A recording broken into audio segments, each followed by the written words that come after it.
జిల్లా పోలింగ్ స్టేషన్ల రేషనలైజేషన్, కొత్త పోలింగ్ స్టేషన్ల ఏర్పాటు ప్రక్రియలకు సహాయ సహకారాలను అందించాలని జిల్లా రెవెన్యూ అధికారి జె వెంకట్రావు గుర్తింపు పొందిన రాజకీయ పార్టీలను కోరారు. గురువారం కలెక్టరేట్లో జిల్లా రెవెన్యూ అధికారి వెంకట్రావు గుర్తింపు పొందిన రాజకీయ పార్టీల ప్రతినిధులతో సమావేశం నిర్వహించి ఎన్నికల కమిషన్ సూచనల మేరకు జిల్లాలో చేపడుతున్న ఓటర్ జాబితా కార్యక్రమాలు, పోలింగ్ స్టేషన్ల రేషనలైజేషన్, కొత్త పోలింగ్ కేంద్రాలకు ప్రతిపాదన, ఫారం 678 పరిష్కారం, కొత్త ఓటర్ల నమోదు వంటి అంశాలను వివరించారు. ఈ కార్యక్రమాలు జిల్లాలో సజావుగా సాగేందుకు రాజకీయ పార్టీల ప్రతినిధులు సహకారాన్ని అందించాలని ఆయన కోరారు. ఈ సందర్భంగా ఆయన మాట్లాడుతూ జిల్లాలో 1000 నుండి 1200 మంది ఉన్న పోలింగ్ స్టేషన్లు 443, 1200 మంది పైబడి ఓటర్లున్న పోలింగ్ స్టేషన్లను 423 ఉన్నాయన్నారు.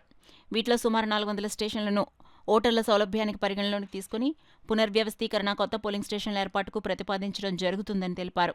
అలాగే పోలింగ్ నిర్వహణకు అనువుగా లేని కేంద్రాలను అనువైన మరో భవనాలకు మార్పుకు ప్రతిపాదిస్తామన్నారు. సమావేశంలో గుర్తింపు పొందిన రాజకీయ పార్టీల ప్రతినిధులు గదుల సాయిబాబా, రావూరి వెంకటేశ్వరరావు, ఏవీవీ సత్యనారాయణ, సిహెచ్ రమేష్ బాబు, సబ్బారపు అప్పారావు, పి శ్రీనివాసు, తోకల వరదరాజు నంబి, పలివేల వీరబాబు, ఎన్నికల విభాగ పర్యవేక్షకులు ఎం జగన్నాథం పాల్గొన్నారు.